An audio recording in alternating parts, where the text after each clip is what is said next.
On behalf of the General Assembly, I have the honor to welcome to the United Nations the head of state and president of the National Council of the Revolution of Burkina Faso, His Excellency Capitaine Thomas Sankara, and to invite him to address the Assembly. Monsieur le Président,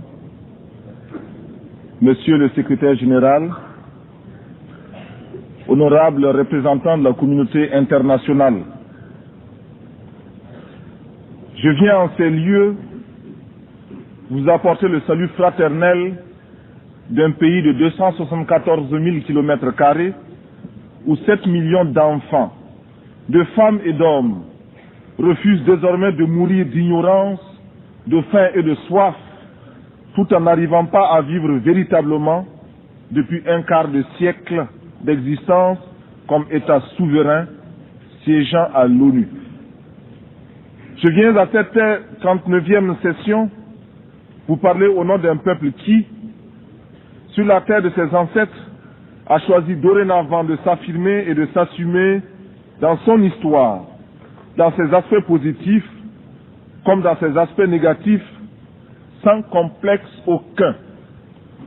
Je viens ici enfin, mandaté par le Conseil national de la Révolution du Burkina Faso, pour exprimer les vues de mon peuple concernant les problèmes inscrits à l'ordre du jour et qui constituent la trame tragique des événements qui fissurent douloureusement les fondements du monde en cette fin du XXe siècle. Un monde où l'humanité est transformée en cirque, déchirée par les luttes entre les grands et les semi-grands, battue par les bandes armées, soumise aux violences et aux pillages. Un monde où des nations, se soustrayant à la juridiction internationale, commandent des groupes de hors-la-loi vivant de rapines et organisant d'ignobles trafics de fusils à la main. Monsieur le Président, je n'ai pas ici la prétention d'énoncer des dogmes. Je ne suis ni un messie, ni un prophète. Je ne détiens aucune vérité. Ma seule ambition est une double aspiration. Premièrement, pouvoir en un langage simple, celui de l'évidence et de la clarté, parler au nom de mon peuple, le peuple du Burkina Faso. Deuxièmement, parvenir à exprimer aussi, à ma manière, la parole du grand peuple des déshérités, ceux qui appartiennent à ce monde qu'on a malicieusement baptisé tiers-monde, et dire, même si je n'arrive pas à le faire comprendre, les raisons que nous avons de nous révolter. Tout cela dénotant l'intérêt que nous portons à l'ONU. Les exigences de nos droits y prenant la vigueur et la rigueur de la claire conscience de nos devoirs. Nul ne s'étonnera de nous voir associer l'ex-Haute-Volta, aujourd'hui le Burkina Faso, à ce fourre-tout méprisé. Le tiers-monde que les autres mondes ont inventé au moment des indépendances formelles pour mieux assurer notre aliénation intellectuelle, culturelle, économique et politique. Nous voulons nous y insérer, sans pour autant justifier cette gigantesque escroquerie de l'histoire, encore moins pour accepter d'être l'arrière-monde d'un Occident répu.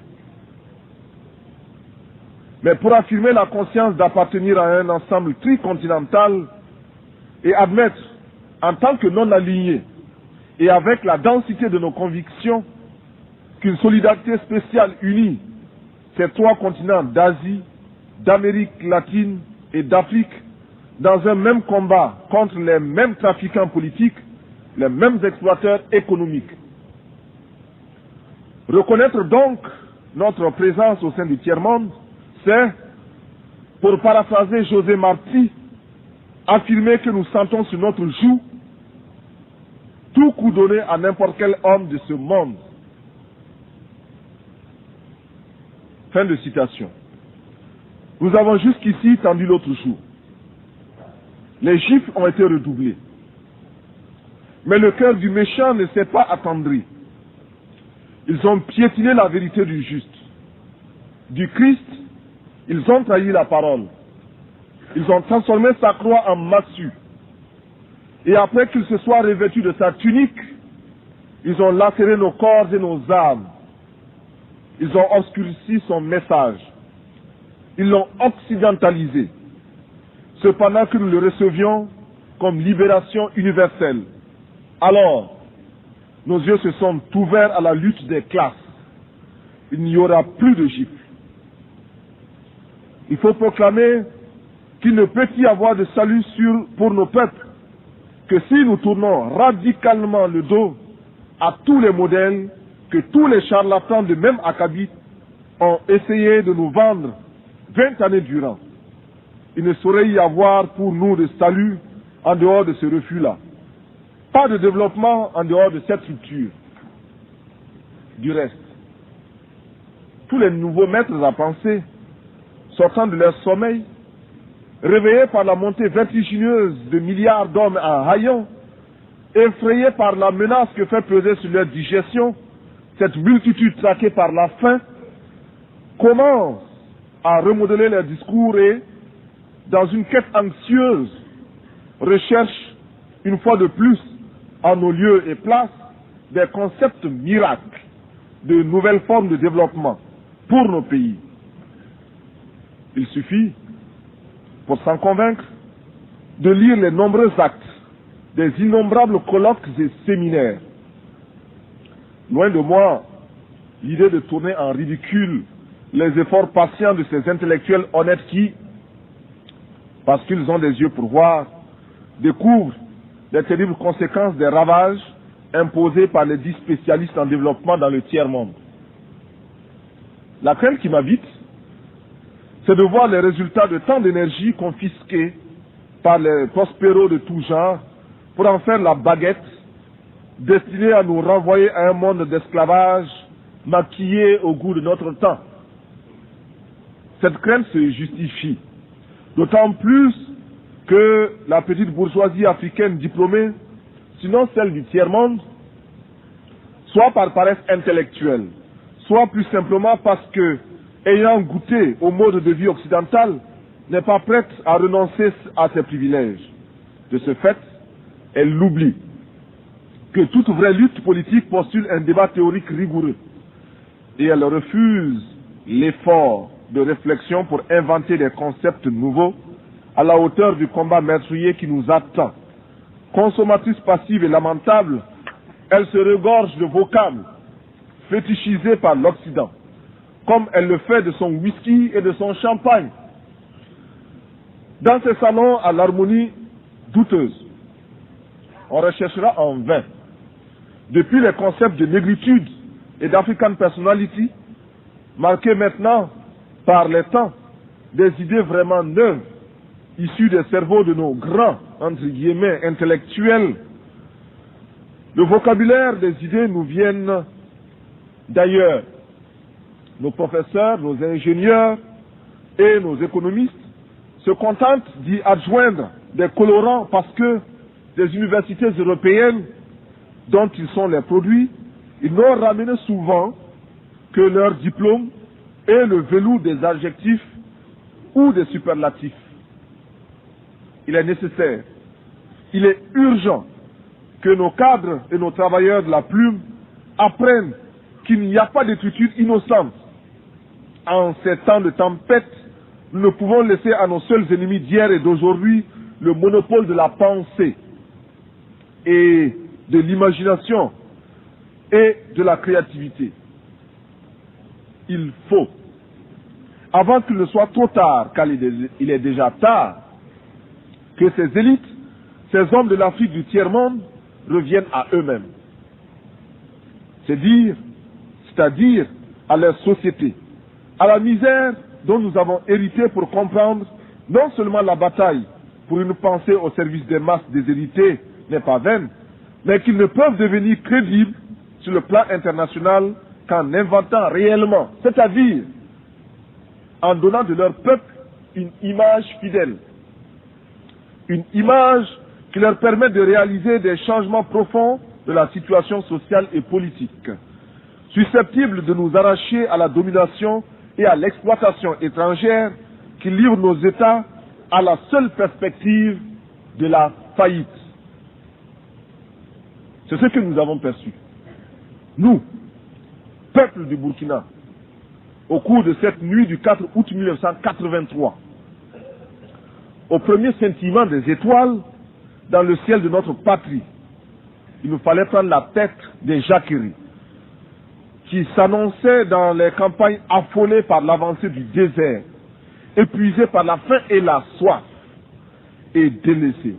Il nous fallait donner un sens aux révoltes grondantes des masses urbaines désœuvrées, frustrées et fatiguées de voir circuler les limousines des élites aliénées qui se succédaient à la tête de l'État et qui ne leur offraient rien d'autre que des fausses solutions pensées et conçues par les cerveaux des autres. Il nous fallait donner une âme idéologique au juste litre de nos masses populaires mobilisées contre l'impérialisme monstrueux. À la révolte passagère, simple feu de paille devait se substituer pour toujours la révolution, lutte éternelle contre toute domination. D'autres avant moi ont dit, d'autres après moi diront à quel point s'est élargi le fossé entre les peuples nantis et ceux qui n'aspirent qu'à manger à leur faim, boire à leur soif, survivre et conserver leur dignité. Mais nul n'imaginera à quel point le grain du pauvre a nourri chez nous la vache du riche. Dans le cas de l'ex-Haute-Volta, le processus était encore plus exemplaire. Nous étions la condensation magique, le raccourci de toutes les calamités qui ont fondu sur les pays dits en voie de développement. Le témoignage de l'aide, présenté comme panacée et souvent trompetté, sans rime ni raison, est ici éloquent. Très peu sont les pays qui ont été comme le mien, inondés d'aides de toutes sortes. Cette aide est, en principe, censée œuvrer au développement. On cherchera en vain, dans ce qui fut autrefois la Haute-Volta, les signes de ce qui peut relever d'un développement. Les hommes en place, soit par naïveté, soit par égoïsme de classe, n'ont pas pu ou n'ont pas voulu maîtriser ce afflux extérieur, en saisir la portée et exprimer des exigences dans l'intérêt de notre peuple. Analysant un tableau publié en 1983 par le Club du Sahel, Jacques Giry, dans son ouvrage Le Sahel de demain, conclut avec beaucoup de bon sens que l'aide au Sahel, à cause de son contenu et des mécanismes en place, n'est qu'une aide à la survie. Seul, souligne-t-il, 30% de cette aide permet simplement au Sahel de vivre. Selon Jacques Giry, cette aide extérieure n'aura pas d'autre but que de continuer à développer les secteurs improductifs, imposant des charges intolérables à nos petits budgets, désorganisant nos campagnes, creusant les déficits de notre balance commerciale, accélérant notre endettement. Juste quelques clichés pour présenter l'ex-Haute-Volta. 7 millions d'habitants avec plus de 6 millions de paysannes et de paysans. Un taux de mortalité infantile estimé à 180 pour 1000. Une espérance de vie se limitant à 40 ans. Un taux d'analphabétisme allant jusqu'à 98%. Si nous concevons l'alphabétisé comme celui qui sait lire, écrire et parler une langue. Un médecin pour 50 000 habitants. Un taux de scolarisation de 16%. Et enfin, un produit intérieur brut par tête d'habitant de 53 356 francs CFA, soit à peine plus de $100. Le diagnostic, à l'évidence, était sombre. La source du mal était politique. Le traitement ne pouvait qu'être politique. Certes, nous encourageons l'aide qui nous aide à nous passer de l'aide. Mais en général, la politique d'assistance et d'aide n'a abouti qu'à nous désorganiser, à nous asservir et à nous déresponsabiliser. Dans notre espace économique, politique, économique et culturel, nous avons choisi de risquer de nouvelles voies pour être plus heureux. Nous avons choisi de mettre en place de nouvelles techniques. Nous avons choisi de rechercher des formes d'organisation mieux adaptées à notre civilisation, rejetant de manière abrupte et définitive toutes sortes de dictats extérieurs pour créer ainsi les conditions d'une dignité à la hauteur de nos ambitions. Refuser l'état de survie, desserrer les pressions, libérer nos campagnes de l'immobilisme moyen enjeu ou d'une répression, démocratiser notre société, ouvrir les esprits sur un univers de responsabilité collective pour oser inventer l'avenir. Briser et reconstruire l'administration à travers une autre image du fonctionnaire, plonger notre armée dans le peuple par le travail productif et lui rappeler incessamment que sans formation patriotique, un militaire n'est qu'un criminel en puissance. Tel est notre programme politique. Au plan de la gestion économique, nous apprenons à vivre simplement, à accepter à nous imposer l'austérité afin d'être à même de réaliser de grands desseins. Déjà, grâce à l'exemple de la Caisse de solidarité révolutionnaire, alimentée par les contributions volontaires, nous commençons à répondre aux cruelles questions posées par la sécheresse. Nous avons soutenu et appliqué les principes d'Alma-Ata en élargissant le champ des soins de santé primaires. Nous avons fait nôtre, comme politique d'État, la stratégie globale du Gobi-FFF préconisée par l'UNICEF. Par l'intermédiaire de l'UNSO, nous pensons que les Nations Unies devraient permettre aux pays touchés par la sécheresse la mise sur pied d'un plan à moyen et long terme afin de parvenir à l'autosuffisance alimentaire. Pour préparer le XXIe siècle, nous avons, par la création d'une tranche spéciale de la loterie, la tombola dite « Instruisons nos enfants », lancé une campagne immense pour l'éducation et la formation de nos enfants dans une école nouvelle. Nous avons lancé à travers l'action salvatrice des comités de défense de la Révolution un vaste programme de construction de logements sociaux, 500 en 3 mois, de routes, de petites retenues d'eau, etc. Notre ambition économique est d'œuvrer pour que le cerveau et les bras de chaque Burkinabé puissent au moins se lui servir à inventer et à créer de quoi assurer 2 repas par jour et de l'eau potable.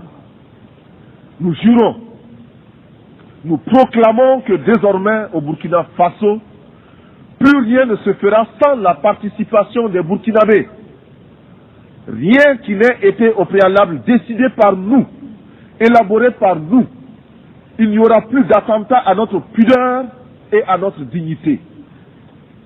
Fort de cette certitude, nous voudrions que notre parole s'élargisse à tous ceux qui souffrent dans leur chair, tous ceux qui sont bafoués dans leur dignité par une minorité d'hommes ou par un système qui les écrase. Permettez-moi, vous qui m'écoutez, que je le dise, je ne parle pas seulement au nom du Burkina Faso, tant aimé, mais également au nom de tous ceux qui ont mal quelque part. Je parle au nom de ces millions d'êtres qui sont dans les ghettos, parce qu'ils ont la peau noire, ou qu'ils sont de cultures différentes, et qui bénéficient d'un statut à peine supérieur à celui d'un animal. Je souffre au nom des Indiens massacrés, écrasés, humiliés et confinés depuis des siècles dans des réserves, afin qu'ils n'espèrent à aucun droit et que leur culture ne puisse s'enrichir en convolant en noces heureuses au contact d'autres cultures, y compris celle de l'envahisseur. Je m'exclame au nom des chômeurs d'un système structurellement injuste et conjoncturellement désaxé, réduits à ne percevoir de la vie que le reflet de celle des plus nantis. Je parle au nom des femmes du monde entier qui souffrent d'un système d'exploitation imposé par les mâles. En ce qui nous concerne, nous sommes prêts à accueillir toutes les suggestions du monde entier nous permettant de parvenir à l'épanouissement total de la femme burkinabé. En retour, nous donnons en partage à tous les pays l'expérience positive que nous entreprenons avec des femmes désormais présentes à tous les échelons de l'appareil d'État et de la vie sociale au Burkina Faso. Des femmes qui butent et proclament avec nous que l'esclave qui n'est pas capable d'assumer sa révolte ne mérite pas que l'on s'apitoie sur son sort. Cet esclave répondra seul de son malheur s'il se fait des illusions sur la condescendance suspecte d'un maître qui prétend l'affranchir. Seule la lutte libère. Et nous en appelons à toutes nos sœurs de toutes les races pour qu'elles montent à l'assaut pour la conquête de leurs droits. Je parle au nom des mères de nos pays démunis qui voient mourir leurs enfants de paludisme ou de diarrhée, ignorant qu'il existe pour les sauver des moyens simples que la science des multinationales ne leur offre pas, préférant investir dans les laboratoires de cosmétiques et dans la chirurgie esthétique pour les caprices de quelques femmes ou d'hommes dont la coquetterie est menacée par les excès de calories de leurs repas trop riches et d'une régularité à vous donner, non, plutôt à nous donner, à nous autres du Sahel, le vertige. Ces moyens simples, recommandés par l'OMS et l'UNICEF, nous avons décidé de les adopter et de les populariser. Je parle aussi au nom de l'enfant. L'enfant du pauvre qui a faim et qui louche furtivement vers l'abondance amoncelée dans une boutique pour riches. La boutique protégée par une épaisse vitre. La vitre défendue par une grille infranchissable. Et la grille gardée par un policier casqué, ganté et armé de matraque.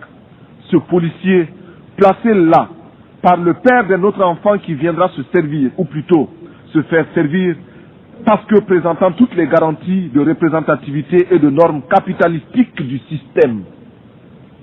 Je parle au nom des artistes, poètes, peintres, sculpteurs, musiciens, acteurs, etc. Hommes de bien qui voient leur art se prostituer par l'alchimie des prestidigitations du show business. Je crie au nom des journalistes qui sont réduits soit au silence, soit au mensonge pour ne pas subir les dures lois du chômage. Je proteste au nom des sportifs du monde entier, dont les muscles sont exploités par les systèmes politiques ou les négociants de l'esclavage moderne des stades. Mon pays est un concentré de tous les malheurs des peuples, une synthèse douloureuse de toutes les souffrances de l'humanité, mais aussi et surtout des espérances de notre lutte. Mais c'est pourquoi je vibre naturellement au nom des malades qui scrutent avec anxiété les horizons d'une science accaparée par les marchands de canons. Mes pensées vont à tous ceux qui sont touchés par la destruction de la nature et à ces 30 millions qui vont mourir comme chaque année abattus par la redoutable arme de la faim. Militaire, je ne peux pas oublier ce soldat obéissant aux ordres, le doigt sur la détente, et qui sait que la balle qui va partir ne porte que le message de la mort. Enfin, je veux m'indigner en pensant aux Palestiniens qu'une humanité inhumaine a choisi de substituer à un autre peuple. Hier encore martyrisé à loisir, je pense à ce vaillant peuple palestinien, c'est-à-dire à ces familles atomisées, errant de par le monde à la quête d'un asile. Courageux, déterminés, stoïques et infatigables, les Palestiniens rappellent à chaque conscience humaine la nécessité et l'obligation morale de respecter les droits d'un peuple. Avec leurs frères juifs, ils sont anti-sionistes. Aux côtés de mes frères soldats de l'Iran et de l'Irak, qui meurent dans une guerre fratricide et suicidaire, je veux également me sentir proche des camarades du Nicaragua, dont les ports sont minés, les villes bombardées et qui, malgré tout, affrontent avec courage et lucidité leur destin. Je souffre avec tous ceux qui, en Amérique latine, souffrent de la mainmise impérialiste. Je veux être aux côtés des peuples afghans et irlandais, aux côtés des peuples de Grenade et du Timor oriental, chacun à la recherche d'un bonheur dicté par sa dignité et les lois de sa culture.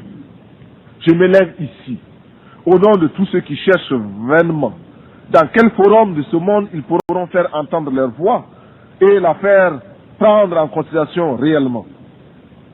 Sur cette tribune, beaucoup m'ont précédé. D'autres viendront après moi. Mais seuls quelques-uns feront la décision. Pourtant, nous sommes officiellement présentés comme égaux. Eh bien, je me fais le porte-voix de tous ceux qui cherchent vainement dans quel forum de ce monde ils peuvent se faire entendre. Oui, je veux donc parler au nom de tous les laissés pour compte, parce que je suis homme, et rien de ce qui est humain ne m'est étranger. Notre révolution au Burkina Faso est ouverte au malheur de tous les peuples. Elle s'inspire aussi de toutes les expériences des hommes, depuis le premier souffle de l'humanité. Nous voulons être les héritiers de toutes les révolutions du monde, de toutes les luttes de libération des peuples du tiers-monde. Nous sommes à l'écoute des grands bouleversements qui ont transformé le monde. Nous tirons des leçons de la révolution américaine, les leçons de sa victoire contre la domination coloniale et les conséquences de cette victoire. Nous faisons nôtre l'affirmation de la doctrine de la non-ingérence des Européens dans les affaires américaines et des Américains dans les affaires européennes. Ce que Monroe clamait en 1823, l'Amérique aux Américains, nous le reprenons en disant l'Afrique aux Africains, le Burkina Faso aux Burkinabés. La révolution française de 1789, bouleversant les fondements de l'absolutisme, nous a enseigné les droits de l'homme alliés aux droits des peuples à la liberté. La grande révolution d'octobre 1917 a transformé le monde, permis la victoire du prolétariat, ébranlé les assises du capitalisme et rendu possible les rêves de justice de la commune française. Ouvert à tous les vents de la volonté des peuples et de leur révolution, nous instruisons aussi de certains terribles échecs qui ont conduit à de tragiques manquements aux droits de l'homme. Nous ne voulons pour conserver de chaque révolution que le noyau de pureté qui nous interdit de nous inféoder aux réalités des autres, même si, par la pensée, nous nous retrouvons dans une communauté d'intérêts. Monsieur le Président, il n'y a plus de duperie possible.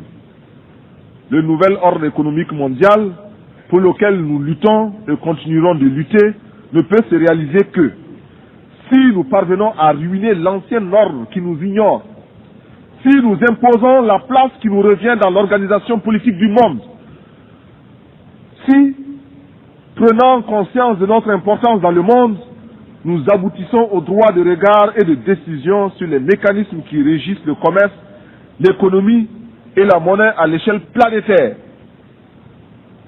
Le nouvel ordre économique international s'inscrit tout simplement à côté de tous les autres droits des peuples, droit à l'indépendance, au libre choix des formes et des structures de gouvernement, comme le droit au développement. Et, comme tous les droits des peuples, il s'arrache dans la lutte et par la lutte des peuples. Il ne sera jamais le résultat d'un acte de générosité d'une puissance quelconque.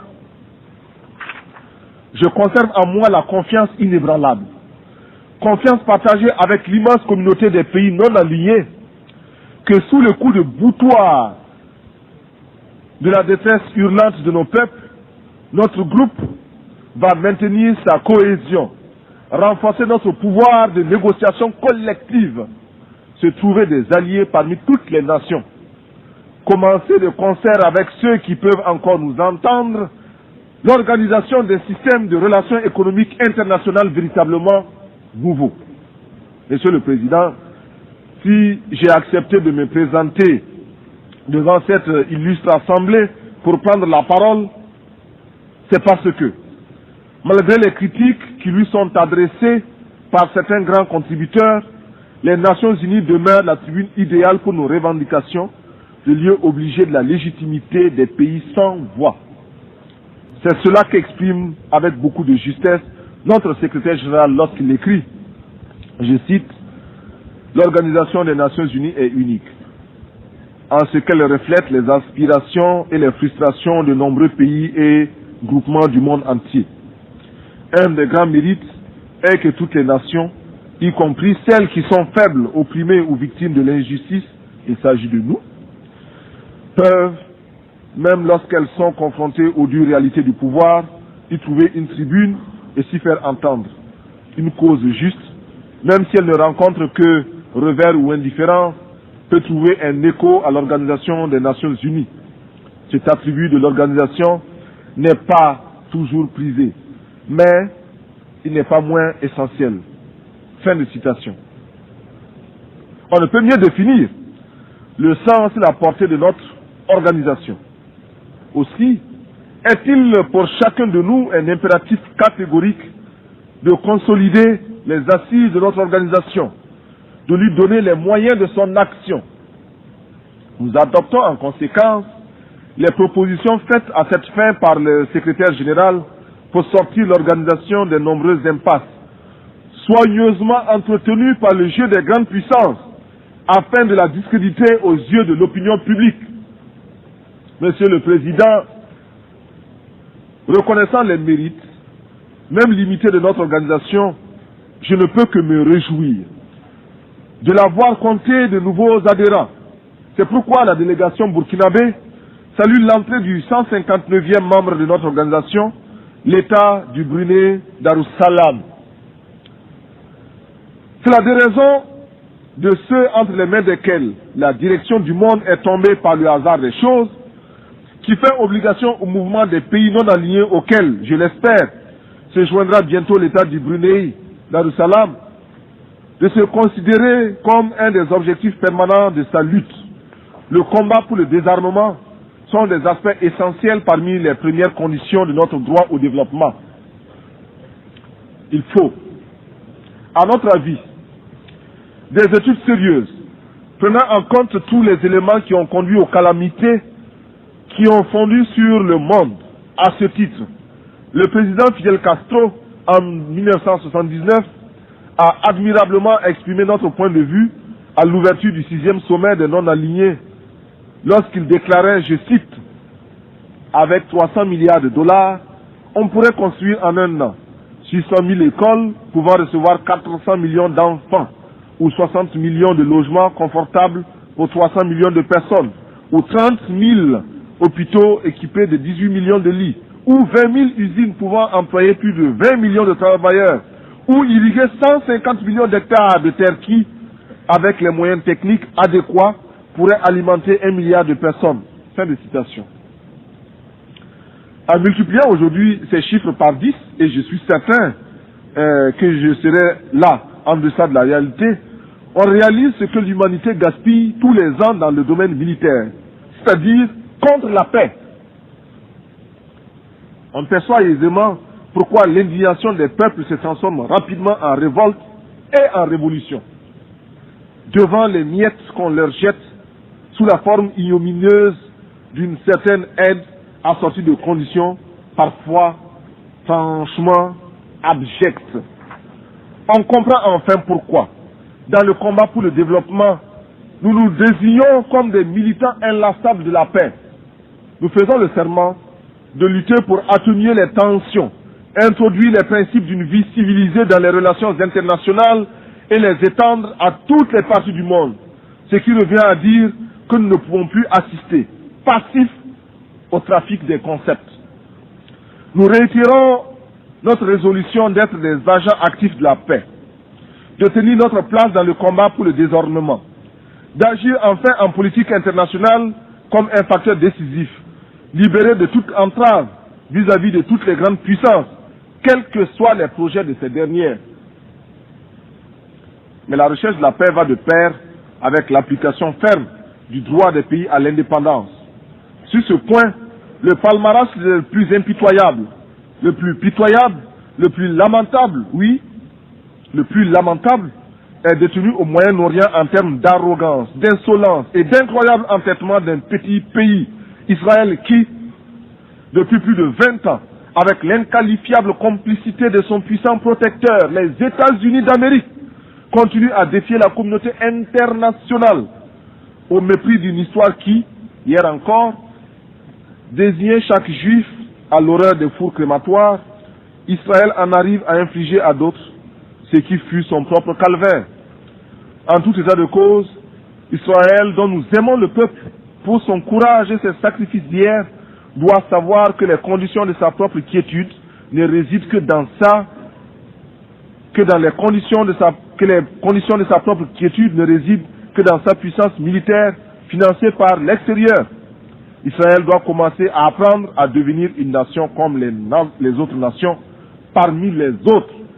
Pour l'un, nous tenons à affirmer, du haut de cette tribune, notre solidarité militante et agissante à l'endroit des combattants, femmes et hommes de ce peuple merveilleux de la Palestine, parce que nous savons qu'il n'y a pas de souffrance sans fin.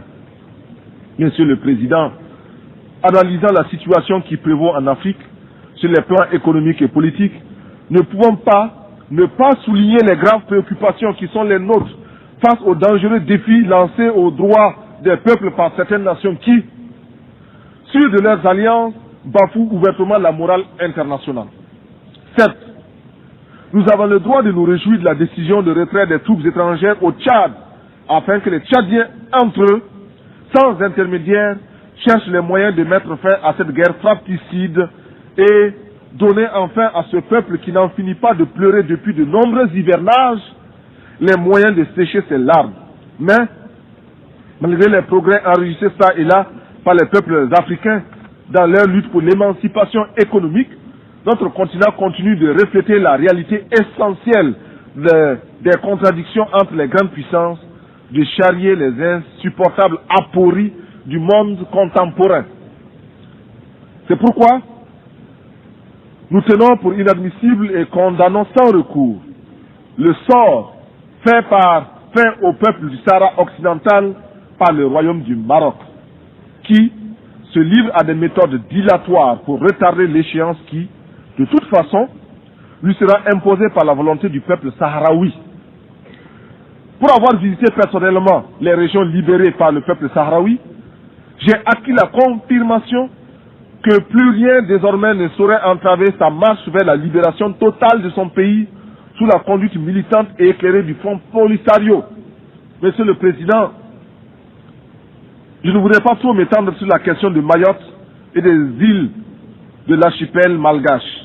Lorsque les choses sont claires, lorsque les principes sont évidents, point n'est besoin d'élaborer. Mayotte appartient aux Comores.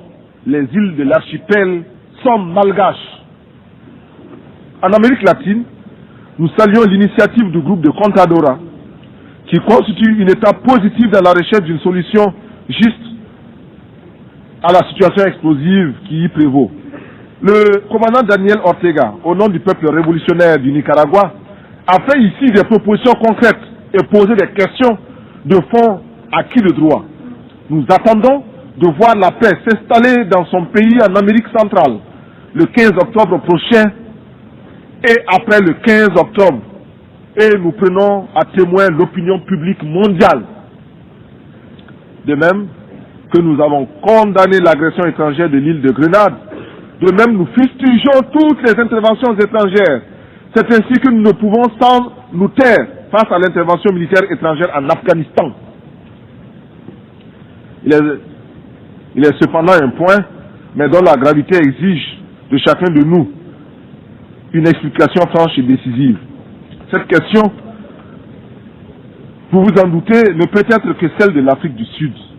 L'incroyable insolence de ce pays à l'égard de toutes les nations du monde, même vis-à-vis de celles qui soutiennent le terrorisme qu'il érige en système pour liquider physiquement la majorité noire de ce pays, le mépris qu'il adopte à l'égard de toutes nos résolutions constitue l'une des préoccupations les plus oppressantes du monde contemporain. Mais le plus tragique n'est pas que l'Afrique du Sud se soit elle-même mise au banc de la communauté internationale à cause de l'abjection des lois de l'apartheid, encore moins qu'elle continue de maintenir illégalement la Namibie sous la botte colonialiste et raciste, ou de soumettre impunément ses voisins aux lois du banditisme. Non. Le plus abject, le plus humiliant pour la conscience humaine, c'est qu'elle soit parvenue à banaliser le malheur des millions d'êtres humains qui n'ont pour se défendre que leur poitrine et l'héroïsme de leurs mains nues. Sur la complicité des grandes puissances et de l'engagement actif de certaines d'entre elles à ses côtés, ainsi que de la criminelle collaboration de quelques tristes dirigeants africains, la minorité blanche ne se gêne pas pour ridiculiser les États membres, les États d'âme de tous les peuples qui, partout à travers le monde, trouvent intolérable la sauvagerie des méthodes en usage dans ce pays. Il fut un temps où les brigades internationales se constituaient pour aller défendre l'honneur des nations agressées dans leur dignité. Aujourd'hui, malgré la purulence des plaies que nous portons tous à nos flancs, nous allons voter des résolutions dont les seules vertus, nous dira-t-on, seraient de conduire à la résipiscence une nation de corsaires qui détruit le sourire comme la grêle tue les fleurs. Monsieur le Président, nous allons bientôt fêter le 150e anniversaire de l'émancipation des esclaves de l'Empire britannique. Ma délégation souscrit à la proposition des pays d'Antigua et de la Barbade de commémorer avec éclat cet événement qui revêt pour les pays africains et le monde noir une signification d'une très grande importance. Pour nous, tout ce qui pourra être fait, dit ou organisé à travers le monde au cours des cérémonies commémoratives devra mettre l'accent sur le terrible écho payé par l'Afrique et le monde noir au développement de la civilisation humaine. Écho payé sans retour et qui explique sans aucun doute les raisons de la tragédie d'aujourd'hui sur notre continent. C'est notre sang qui a nourri l'essor du capitalisme, rendu possible notre dépendance présente et consolidé notre sous-développement. On ne peut plus escamoter la vérité, trafiquer les chiffres. Pour chaque nègre parvenu dans les plantations, 5 au moins connurent la mort ou la mutilation. Et je mets à dessein la désorganisation du continent et les séquelles qui s'en sont suivies. Monsieur le Président, si la terre entière, grâce à vous, avec l'aide du secrétaire général, parvient à l'occasion de cet anniversaire à se convaincre de cette vérité-là, elle comprendra pourquoi, avec toute la tension de notre être, nous voulons la paix entre les nations, pourquoi nous exigeons et réclamons notre droit au développement dans l'égalité absolue, par une organisation et une répartition des ressources humaines. C'est parce que, de toutes les races humaines, nous appartenons à celles qui ont le plus souffert, que nous nous sommes jurés, nous, Burkinabés, de ne plus jamais accepter sur la moindre parcelle de cette terre le moindre déni de justice. C'est le souvenir de cette souffrance qui nous place aux côtés de l'OLP contre les bandes armées d'Israël. C'est le souvenir de cette souffrance qui, d'une part, nous fait soutenir l'ANC et la SWAPO, et d'autre part, nous rend intolérable la présence en Afrique du Sud des hommes qui se disent blancs et qui brûlent le monde à ce titre. C'est enfin ce même souvenir qui nous fait placer en l'Organisation des Nations Unies toute notre foi en un devoir commun, en une tâche commune pour un espoir commun. Nous réclamons que s'intensifie à travers le monde la campagne pour la libération de Nelson Mandela et sa présence effective à la prochaine Assemblée générale de l'ONU comme une victoire de fierté collective. Que soit créé en souvenir de nos souffrances et en termes de pardon collectif, un prix international de l'humanité réconciliée décerné à tous ceux qui, par leur recherche, auraient contribué à la défense des droits de l'homme. Que tous les budgets de recherche spatiale soient amputés de 1/10000000 et consacrés à des recherches dans le domaine de la santé et visant à la reconstitution de l'environnement humain perturbé par tous ces feux d'artifice nuisibles à l'écosystème. Nous proposons également que les structures des Nations Unies soient repensées et que soit mis fin à ce scandale que constitue le droit de veto. Bien sûr, les effets pervers de son usage abusif sont atténués par la vigilance de certains de ses membres, de ses détenteurs. Cependant, rien ne justifie ce droit, ni la taille des pays qui le détiennent, ni les richesses de ces derniers. Si l'argument développé pour justifier une telle iniquité est le prix payé au cours de la dernière guerre mondiale, que ces nations qui se sont arrogées ces droits sachent que nous aussi, nous avons chacun un oncle ou un père qui, à l'instar de milliers d'autres innocents arrachés au tiers-monde pour défendre les droits bafoués par les hordes hitlériennes, porte lui aussi dans sa chair les meurtrissures des balles nazies. Que cesse l'arrogance des grands qui ne perdent aucune occasion pour remettre en cause le droit des peuples. L'absence de l'Afrique du club de ceux qui détiennent le droit de veto est une injustice qui doit cesser. Enfin, ma délégation n'aurait pas accompli tous ses devoirs si elle n'exigeait pas la suspension d'Israël et le dégagement pur et simple de l'Afrique du Sud de notre organisation, lorsque, à la faveur du temps, ces pays auront opéré la mutation qui les introduira dans la communauté internationale. Chacun de nous, et mon pays en tête, devra les accueillir avec bonté et guider leurs premiers pas. Nous tenons à réaffirmer notre confiance à l'Organisation des Nations Unies. Nous lui sommes redevables du travail fourni par ces agences au Burkina Faso et de leur présence à nos côtés dans le dur moment que nous traversons. Nous sommes reconnaissants aux membres du Conseil de sécurité de nous avoir permis de présider par 2 fois cette année les travaux du Conseil. Souhaitons simplement voir le Conseil admettre et appliquer le principe de la lutte contre l'extermination de 30 millions d'êtres humains chaque année par l'arme de la faim qui, de nos jours, fait plus de ravages que l'arme nucléaire.